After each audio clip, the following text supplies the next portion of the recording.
What is up, everybody? Horror movie lovers out there. Hopefully you are. We are going to be talking about Halloween 2018, or just called Halloween. I call it Halloween 2018 to just try to differentiate it from the other movies called Halloween. Honestly, they could have come up with a better title for this, but I'm not going to dwell on that for too long. We're going to review this movie. Now, this will be a full spoiler review, so I'll be talking about spoilers in the movie and whatnot. I saw the movie on Saturday. It is here Wednesday that I'm recording this, Thursday that it will be uploaded, so this is like a whole week after the movie's already come out. But it's just now that I've had the time to do it. But if you don't know, I had a channel before this one called RVK Movies, where that was completely like movie related, 100%, and I reviewed every single Halloween movie during, I think, the fall of 2014. I went through and I reviewed every single movie, and I got this neat little Blu-ray collection here, and I just kind of went through them all and reviewed them all. So I felt like if I did not review Halloween 2018, that would just be incomplete. So I'll try to put a link to that playlist down here below, so you can watch my reviews of the other Halloween movies. I would highly recommend watching my review of Halloween Resurrection, not because it's a good movie, but because I don't know, I think that's my favorite one just because of how much I ranted about stupid shit in that movie that I hate. And don't worry, Halloween 2018 is better than Halloween Resurrection. Halloween 2018. So, let's start with the fact that when I first started hearing about this movie and when I first saw the trailers for this movie, that I wasn't impressed. I actually was not really looking forward to this movie too much.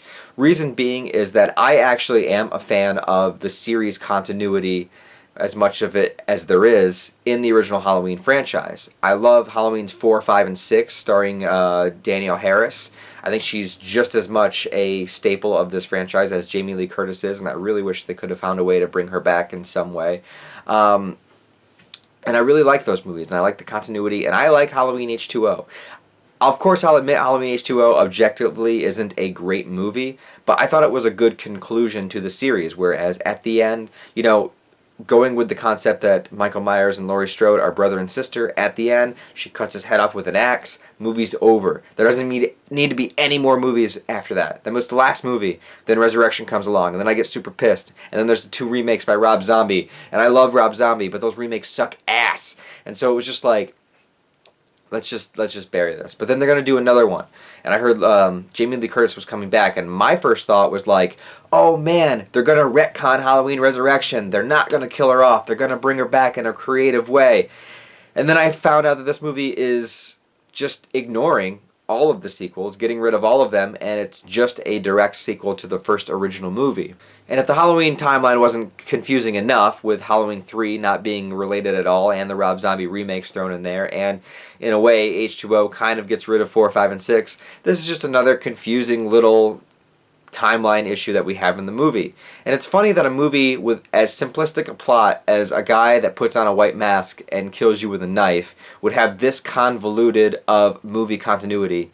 Who would have ever thought that that would be the case? But regardless, they went along with it and just decided to use this movie as a direct sequel to the first movie, taking place 40 years later, because 2018 is 40 years since 78 when the original came out, and just decided to make a new movie with getting rid of the plot twist in Halloween 2 that Laurie Strode and Michael Myers are brother and sister. We're getting rid of that. That's done. So Michael Myers, again, is just disconnected from this whole thing, and it's just kind of a serial killer, babysitter, murderer that he was in the original. And Laurie Strode has been preparing for 40 years. She's been preparing. She's got her house all kind of decked out. She's been training with guns. She lives out in the wilderness. She's got gates and everything. She's pretty secluded, and she's pretty still full of PTSD even 40 years later, and she's managed to have a daughter, and then that daughter has also had a daughter, so we got 3 generations of characters that were introduced into this movie.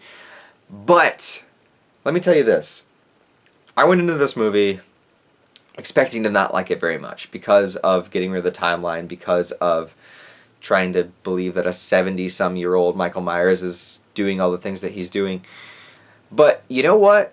I came out of this movie feeling pretty satisfied, actually. I was pretty entertained by this movie, and I thought it was done fairly well. Now, I have issues with it, and I will get into this in a moment, but just off the bat, like just my first initial reactions to this movie was I actually had a lot of fun with it. Like I can't say that I hated it because it was fun. It was a fun movie. Like it had good scenes. It had exciting scenes. I liked seeing Michael Myers out and about again, and whether or not it was the same actor from the first movie that they brought back or stunt doubles or whatever it is, it felt like Michael Myers. It felt like I was watching a Michael Myers movie again, and there's something that I really missed about that, because I guess if I consider Halloween H2O the last good movie in the series, then it's been 20 years since there's been a good Michael Myers movie.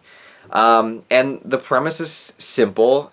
He's on a bus that's being transported to a different insane asylum. The bus crashes. He gets loose. He starts killing people. He comes after Laurie Strode. They battle at the end of the film. I mean, it's a pretty straightforward movie. So really all you can do is talk about different scenes and sequences in the film. But yeah, like I said, generally I was pretty entertained by this movie. The things I really like are, I think Jamie Lee Curtis did a great job. I mean, she always does a good job in these movies, minus Resurrection. But I think she did a really good job portraying somebody actually dealing with PTSD. And there's one particular dinner scene where she breaks down, where I thought that was very, very well done. And it was not too overplayed, not too underplayed. It wasn't like she's just this epic badass that can just handle anything. She's dealing with like true trauma, but she's not so traumatized that she's useless. You know, she still is forward thinking and able to prepare and all of these things. So I thought that was fine. Her daughter in the movie doesn't really do a whole lot. It's more focused on her granddaughter, who has this whole kind of like teenager subplot, but that's just kind of slasher movie standard, so it didn't really bother me too much, because every slasher movie is going to give this to you in some way, where we show her group of friends and we show them being stalked and then we show them being killed off one by one. That happens. Most of the kills are pretty good. Most of them are pretty entertaining, so I can't really argue about that. But she kind of is more of the primary focus than Jamie Lee Curtis is, minus particular scenes. And I am torn on this, because on the one hand I really, really liked them. On the other hand, I was just kind of like, come on, like do something original. Is that many, many different scenes in this movie are completely ripped from other Halloween movies. You have Michael Myers killing the mechanic, that's ripped from Halloween 4. You have Michael Myers in the bathroom stall, ripped from H2O. You have the long tracking shot where the kids run into him, taken from Halloween 2. You have scenes from the original Halloween that are taken. You know, just over and over again, there's just different shots and sequences that are from other Halloween movies. And if you've seen those movies and you're a fan of them like I have, you knew exactly what the shot was going to be before it even started. And a lot of me kind of wanted to see them do something different, see them do something more original, different shots, different kind of creative situations for Michael to be in. And there were a few. There was when Laurie Strode was going around her house with the gun and the flashlight. That hasn't really been done before. And, you know, a couple little things kind of sprinkled in there. But not really enough, I feel. I feel most of the bigger sequences were just kind of scenes from other Halloween movies. That being said, they were still done really well. They were still done as an homage and as full, complete, solid scenes. So I can't say that the scenes were bad, because they weren't. All I can say is that the scenes were ripped from another movie.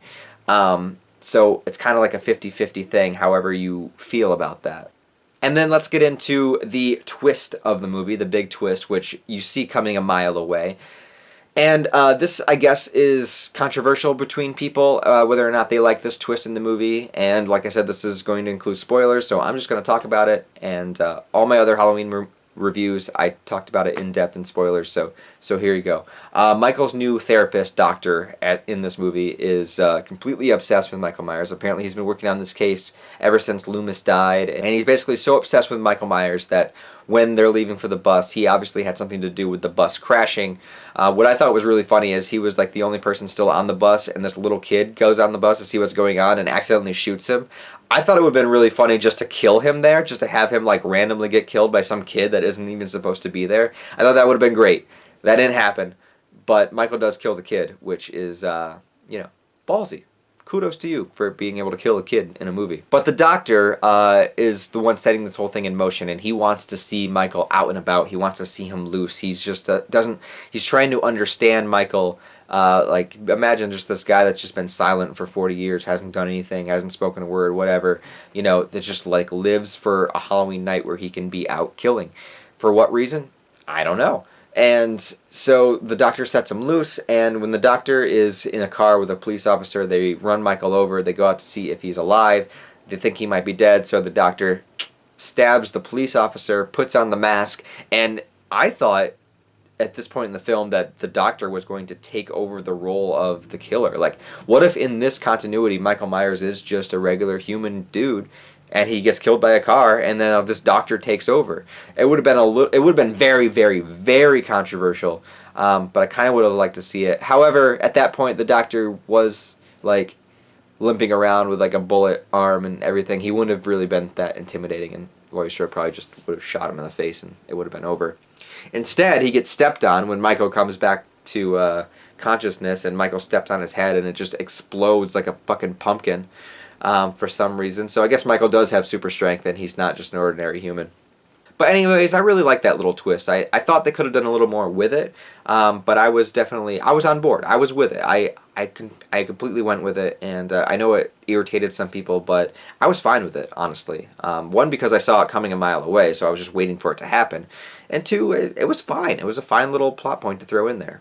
And I guess when it comes to Michael's strength and his killing resolve and whatnot, I guess it's better to not know why he's doing what he's doing, what caused him to go insane, what caused him to kill people, why he has so much strength. Like, is there something demonic going on with it? Is there something, like, is he possessed? Like, what is going on with Michael? That's one of the big reasons why I didn't like the Rob Zombie movie, because I thought going that much into detail of Michael's childhood and backstory ruins what makes Michael Myers scary. What makes him scary is just think of that plain white mask, you know, just no features like whatsoever. Just like what? He's just this shape that stalks around and kills people.